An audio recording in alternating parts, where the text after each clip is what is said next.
Very good morning to all of you. I hope आप सभी स्वस्थ होंगे। स्वागत है आप सभी का इस 20 मिनट शो में। जैसा कि आप सभी को पता है कि मंडे टू सैटरडे मैं आप सभी के समक्ष रोजाना सुबह 7 बजे उपस्थित होता हूं और 7 बजे चाय की चुस्कियों के साथ आप सीखते हैं Indian polity and constitution.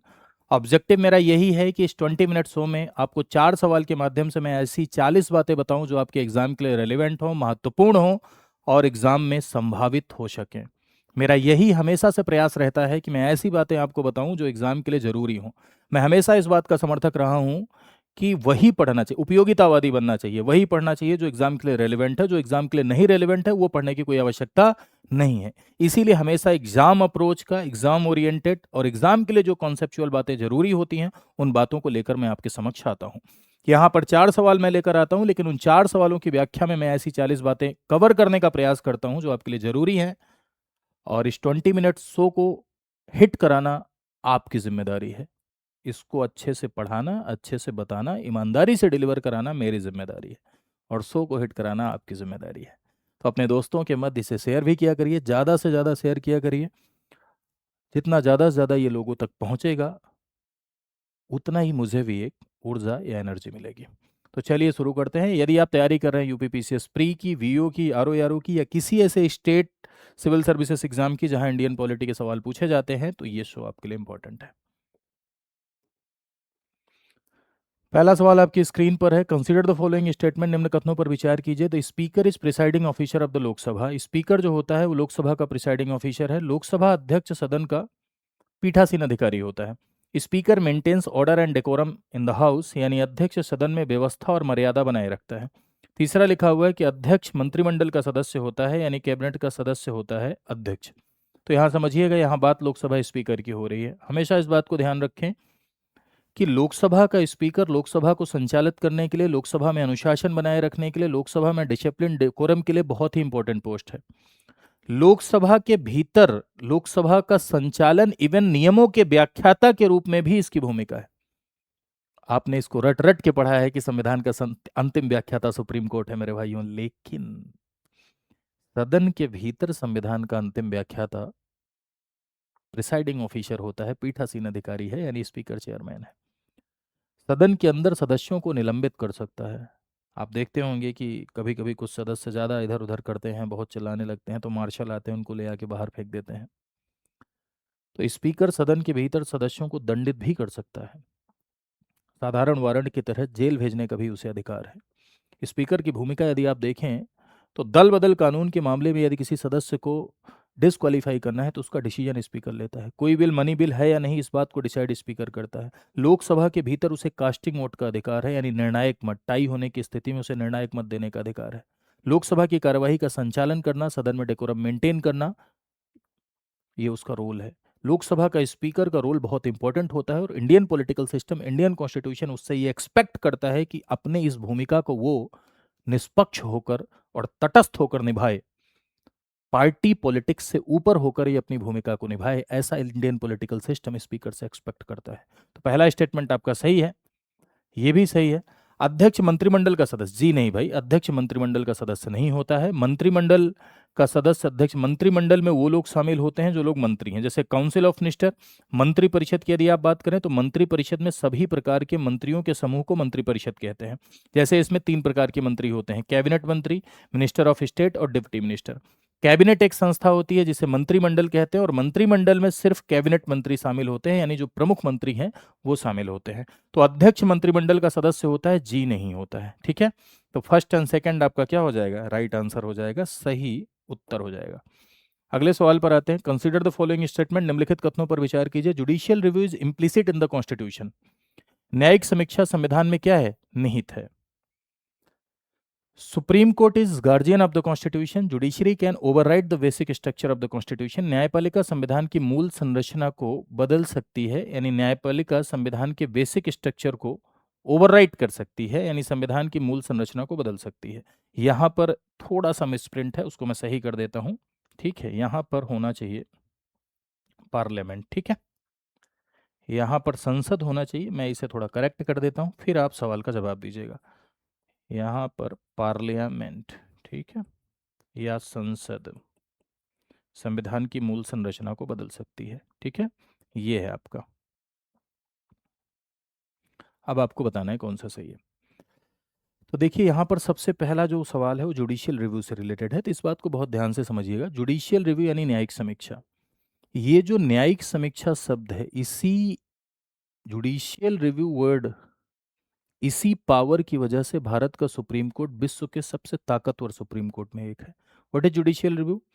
To check the constitutional validity of any law और एनी ऑर्डर।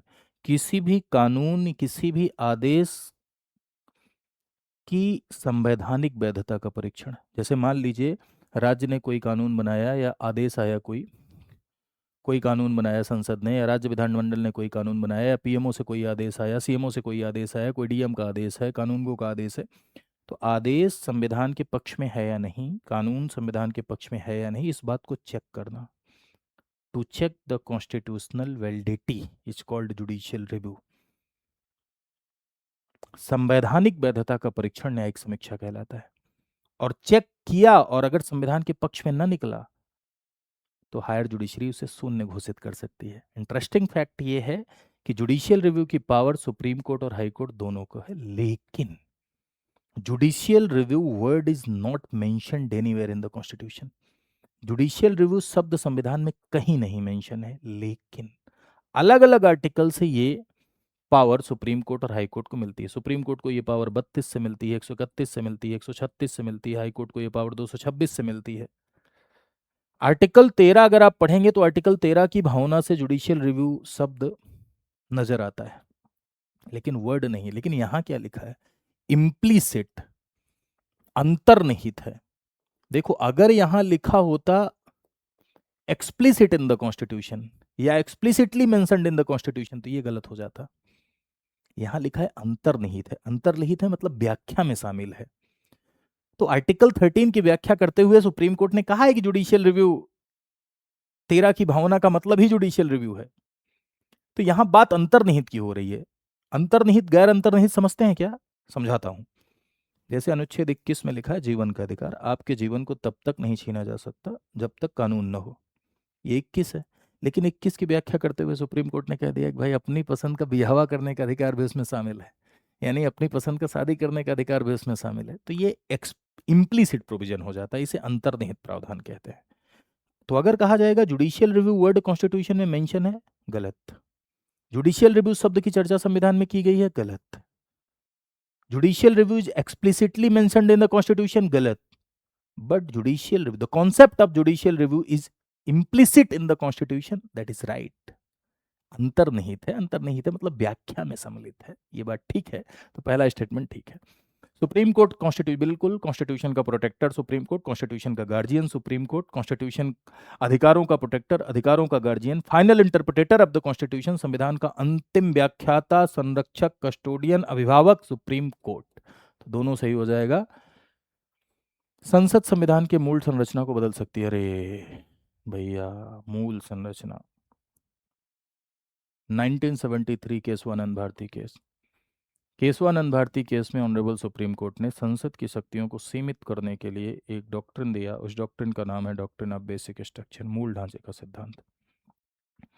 और मूल ढांचे का सिद्धांत ये कहता है कि parliament can amend in any part of the constitution.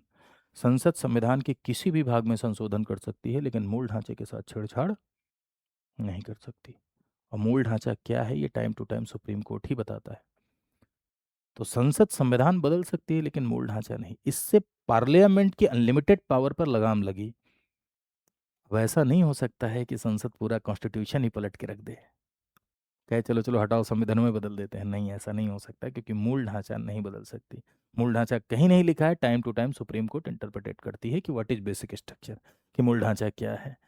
मूल संरचना को बदल सकती है? नहीं बदल सकती है। आंसर हो जाएगा आपका first and second is your right answer. Consider the following statement, निम्नलिखित कथनों पर विचार कीजिए। Indian constitution establishes parliamentary democracy. भारतीय संविधान संसदीय लोकतंत्र की स्थापना करता है। भारत में शक्तियों का पृथक्करण है, कठोर पृथक्करण है। संविधान में कठोरता और लचीलेपन का मिश्रण है। अब इस बात को बहुत ध्यान से समझिएगा। अगर आप देखें तो कार्यपालिका और विधायिका के संबंधों के आधार पर आप जानते हैं कि भाई सेपरेशन ऑफ पावर का कॉन्सेप्ट भारत देश में भी आपको दिखाई पड़ेगा, अमेरिका में भी दिखाई पड़ेगा। शक्तियों का पृथक्करण, doctrine of separation of power. Doctrine of separation of power ये कहता है कि गवर्नमेंट के ये तीन ऑर्गन्स हैं, एक का नाम एग्जीक्यूटिव यानी कार्यपालिका, जो कि कानून को लागू कराएगी, एक लेजिस्लेचर या लेजिस्लेटिव विधायिका जो कि कानून को बनाएगी, ठीक है, और तीसरा है जुडिशरी यानी न्यायपालिका जो कि कानून की व्याख्या करेगी और विवादों का निपटारा करेगी। ध्यान दीजिएगा मेरे प्यारे भाई कि यदि आप शक्तियों के पृथक्करण को देखें यानी doctrine of separation of power, शक्तियों के पृथक्करण के सिद्धांत को देखें, तो ये कार्यपालिका और विधायिका के संबंधों के आधार पर, एग्जीक्यूटिव और लेजिस्लेचर के रिलेशन के आधार पर वर्ल्ड में दो पॉपुलर सिस्टम ऑफ डेमोक्रेसी हैं, एक संसदीय पार्लियामेंट्री डेमोक्रेसी और एक प्रेसिडेंशियल अध्यक्षीय लोकतंत्र। Parliamentary system of the democracy, presidential system of the democracy, ये आपको अमेरिका में नज़र आएगा, ये आपको ब्रिटेन और इंडिया में नज़र आएगा। संसदीय लोकतंत्र में क्या होता है कि ये दोनों एक दूसरे के करीब होते हैं, दोनों एक दूसरे से कोरिलेटेड होते हैं, यहाँ लव यू सिद्धांत चलता है। कार्यपालिका विधायिका से ही बनती है। आप जानते हैं लोकसभा के ही चुनाव से सरकार बनती है। मंत्री वही होते हैं जो लोकसभा राज्यसभा में कोई कहीं के मेंबर हैं, नहीं है तो 6 महीने के अंदर लेना पड़ता है। तो विधायिका से ही कार्यपालिका बनती है। दूसरी बात, कार्यपालिका विधायिका के प्रति जिम्मेवार होती है। आपने पढ़ा होगा मंत्रिपरिषद लोकसभा के प्रति जिम्मेवार होती है। मंत्रिपरिषद तभी तक है जब तक उसका लोकसभा में बहुमत है, बहुमत गयो तो सरकार गयो, तो दोनों एक दूसरे से कंट्रोल होते हैं। तो बंटवारा तो है दोनों में, लेकिन बहुत स्ट्रिक्ट सेपरेशन नहीं है। इसीलिए मैं इसे कहता हूँ कि यहाँ लव यू सिद्धांत चलता है, ये दोनों एक दूसरे के करीब आ रहे हैं। अमेरिका में कार्यपालिका का चुनाव अलग, विधायिका का चुनाव अलग, दोनों एक दूसरे से दूर जा रहे होते हैं। इसीलिए अध्यक्षीय प्रणाली में एग्जीक्यूटिव और लेजिस्लेचर के बीच में स्ट्रिक्ट सेपरेशन है, कठोर अलगाव है। प्रेसिडेंशियल सिस्टम में एग्जीक्यूटिव का इलेक्शन अलग, लेजिस्लेचर का अलग। अमेरिका में वहाँ की संसद यानी कांग्रेस का चुनाव अलग होता है और वहाँ के राष्ट्रपति का चुनाव अलग। और भारत देश में संसद के ही चुनाव से सरकार बनती है। तो ये डिफरेंस है। पार्लियामेंट्री सिस्टम में डॉक्ट्रिन ऑफ कलेक्टिव रिस्पॉन्सिबिलिटी होती है, सामूहिक उत्तरदायित्व का सिद्धांत, यानी ये इसके प्रति उत्तरदायी हैं। ये तभी तक है जब तक यहाँ इनका बहुमत है, लेकिन अमेरिका में बहुमत दिखाने का कोई भी कॉन्सेप्ट नहीं है। तो यहाँ क्या लिखा है कि भारतीय संविधान ने भारत की डाइवर्सिटी, भारत की विविधता को ध्यान में रखते हुए संसदीय लोकतंत्र अपनाया गया भारत देश में, ब्रिटेन से प्रेरित होते हुए। भारत में शक्तियों का कठोर पृथक्करण है, जी नहीं। भारत देश में शक्तियों का पृथक्करण है लेकिन कठोर नहीं है। कठोर पृथक्करण आपको अमेरिका में देखने को मिलेगा, भारत देश में फ्लेक्सिबल है। The constitution combines rigidity and flexibility. तो ये समझिए जरा सा, ऐसा संविधान जिसमें अमेंडमेंट या तो पॉसिबल ही ना हो या बहुत टफ हो, ऐसा संविधान जिसमें संशोधन संभव ही ना हो या बहुत कठिन हो, उसे हम रिजिड कॉन्स्टिट्यूशन कहते हैं। और ऐसा संविधान जिसमें संशोधन बहुत आसानी से हो सके, उसे फ्लेक्सिबल कॉन्स्टिट्यूशन कहते हैं।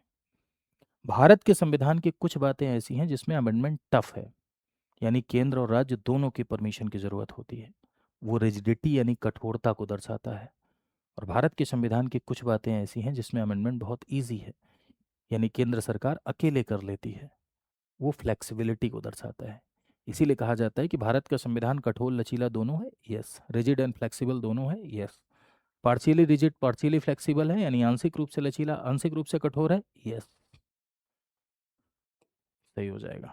First and third is your right answer.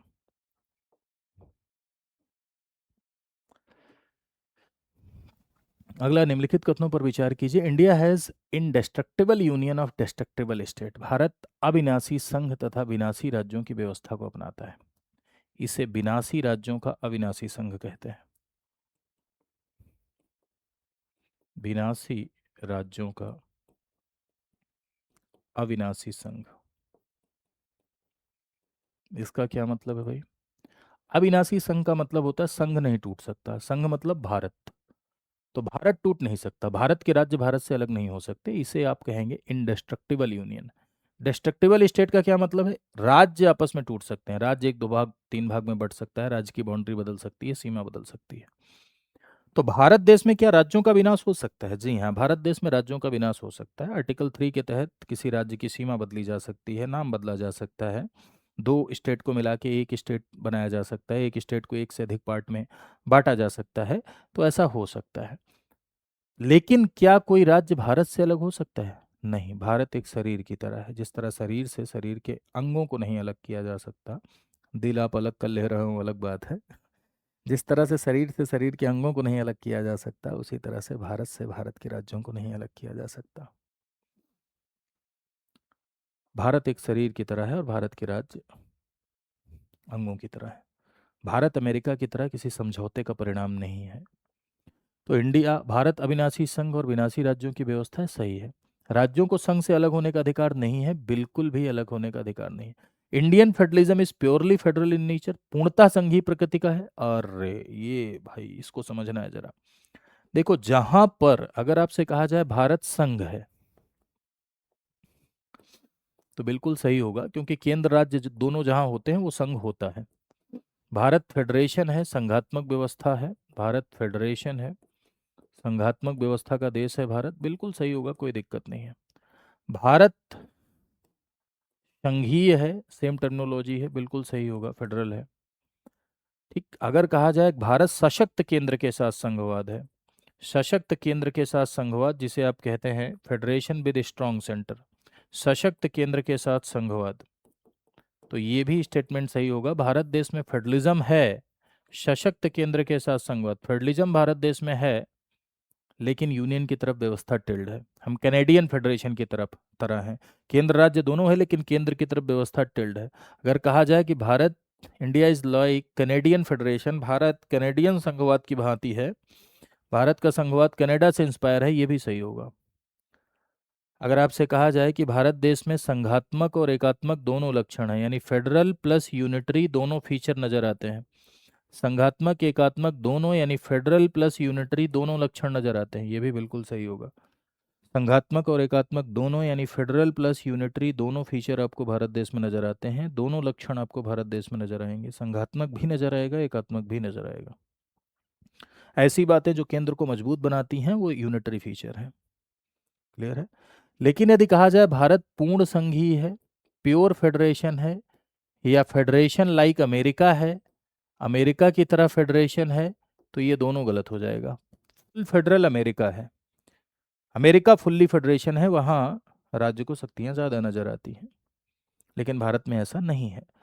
Pure federation, classic federation, federation like US, ये अमेरिका है, न कि इंडिया। यहाँ क्या लिखा है? पूर्णतः संघीय प्रगति का नहीं। भारत को इसीलिए पूर्णता नहीं है, केंद्र की तरफ झुका है, इसीलिए भारत को कॉसी फेडरल या सेमी फेडरल कह दिया जाता है, अर्ध संघीय इसीलिए कह दिया जाता है। यहाँ आंसर क्या हो जाएगा आपका? First and second is your right answer. तो आई होप आपने सवाल समझा होगा। मुझसे जुड़ने के लिए आप इस टेलीग्राम चैनल पर मुझसे जुड़ सकते हैं, किसी प्रकार की समस्या का समाधान आप मुझसे पूछ सकते हैं, डायरेक्ट मैसेज भी कर सकते हैं, यहाँ जुड़कर अपडेट्स प्राप्त कर सकते हैं। ये इंस्टाग्राम है, यहाँ मुझे आप फॉलो कर सकते हैं, है ना, सोशल मीडिया प्लेटफॉर्म है, यहाँ सारी जानकारी मिलती रहती है। ठीक है, इसके साथ ही साथ यदि स्टडी आईक्यू के साथ जुड़कर आप अपनी कंप्लीट प्रिपरेशन करना चाहते हैं मेरे भाई, तो हमारा स्टडी आईक्यू परिवार आपकी कंप्लीट प्रिपरेशन के लिए, आपकी कंप्लीट प्रिपरेशन के लिए हमारा स्टडी आईक्यू परिवार एक बैच चलाता है, एक प्रोग्राम चलाता है। उस प्रोग्राम को हम कहते हैं मेरे भाई आरंभ। ठीक है, और यदि आप आज आरंभ में इनरोल करते हैं तो इसमें चल रहा है इस समय बड़ा बढ़िया डिस्काउंट, जिसमें 50% तक का डिस्काउंट मिल रहा है। 50% तक का डिस्काउंट मिल रहा है। दैट मीन्स कि कोर्सेज पर यदि आप प्री का कोर्स में एनरोल करते हैं या मेंस के कोर्स में एनरोल करते हैं तो आपको 50% तक का डिस्काउंट मिल रहा है। देखिए, इस समय चल रहा है स्टेप इनटू सक्सेस सेल, इसमें आपको आरएम 17.0 पर 50% तक का डिस्काउंट मिल रहा है।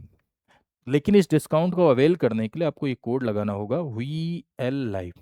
VL लाइव कोड अगर आप लगाएंगे तो अवेल कर पाएंगे। कैसे अवेल कर सकते हैं, कैसे जानकारी प्राप्त कर सकते हैं? आज बैच क्लोजिंग डेट है आरएम 17.0 की, तो कैसे जानकारी ले सकते हैं? तो इसके लिए आप जाइए studyaiku.com पर, इस तरह से गूगल पे लिखिए स्टडी आईक्यू। ठीक है, यहाँ आपने लिख दिया। अब पॉपुलर कोर्सेज में आप जाइए, स्टेट पीसीएस पे क्लिक करिए, फिर उसके बाद आपको क्लिक करना होगा उत्तर प्रदेश पे। उत्तर प्रदेश पे क्लिक किया, यहाँ देखिए, अगर आप फाउंडेशन कंप्लीट तैयारी करना चाहते हैं प्री मेंस इंटरव्यू, तो उसके लिए फाउंडेशन है। सिर्फ मेंस के लिए, आंसर राइटिंग के लिए आलेखन 2.0 है। सिर्फ प्री के लिए UP PCS prelim live course batch 2 है, और टेस्ट सीरीज है UP PCS prelim test series. तो ये चारों में आप इनरोल कर सकते हैं जिसमें आप इनरोल करना चाहते हैं। जैसे फाउंडेशन में यदि आप इनरोल करेंगे, वाई नाउ पे क्लिक करेंगे, यहाँ आप फीचर जान सकते हैं पूरा का पूरा। ठीक है, अगर आपको ज़्यादा जानकारी चाहिए तो 9289996923 पे कॉल करिए, मेरा नाम बताइए, पूरा फीचर जानिए। वाई नाउ पे जाइए, कोड लगाइए, पे करिए और अपनी तैयारी को और भी बेहतर बनाइए हमारे साथ जुड़ के। आरंभ में यदि आप इनरोल करते हैं तो आरंभ में दो तरह के बैच होते हैं हमारे यहाँ मेरे भाई, एक होता है गोल्ड, एक होता है प्लेटिनम। गोल्ड प्लेटिनम में डिफरेंस ये है कि गोल्ड में आपको सारी क्लासेस मिलती हैं, 1100 प्लस घंटे की मेंटोरशिप मिलती है, करंट अफेयर मैगजीन मिलती है, 2 साल की वैलिडिटी मिलती है, इंटरव्यू गाइडेंस प्रोग्राम फ्री मिलता है, यानी 5 फीचर गोल्ड में मिलते हैं, इधर लिखे हुए हैं। प्लेटिनम में यदि आप आएंगे तो प्लेटिनम में 5 फीचर जो गोल्ड वाले हैं वो तो है ही हैं, यानी 1100 प्लस घंटे की live class, current affair magazine, mentorship, interview guidance programme, validity इसमें बढ़ के 4 साल हो जाती है, ये तो है ही है। साथ ही साथ एक फाउंडेशन कोर्स, एक प्री का कोर्स, एक मेंस का कोर्स, एक एनसीईआरटी का कोर्स फ्री मिलता है, किताबें आपके घर जाती हैं। तो दिस इज़ प्लेटिनम। यहाँ बाई नाउ पे क्लिक करिए, ओटीपी डालिए, ओटीपी डालने के बाद कूपन कोड आएगा, सॉरी ओटीपी डालिए, मोबाइल नंबर एंटर करिए, ओटीपी डालिए, फिर कूपन कोड लगाने का ऑप्शन आएगा। ठीक है, जैसे देखिए यहाँ कूपन कोड लगाने का ऑप्शन आपको दिख रहा है ना। ठीक है, इस तरह से कूपन कोड लगाने का ऑप्शन आएगा, इसमें आप लिखिए VL Live। अगर आप मान लीजिए जैसे इस तरह से टाइप करते हैं VL Live, तो अभी जो डिस्काउंट चल रहा है वो आपको 9,999 रुपये का डिस्काउंट देखो मिल गया। किस पे? गोल्ड पे, और प्लेटिनम पे भी मिल गया आपको, 16,999 का पड़ा ये। तो इस तरह से आप इनरोल कर सकते हैं। Thank you so much to all of you. नमस्कार।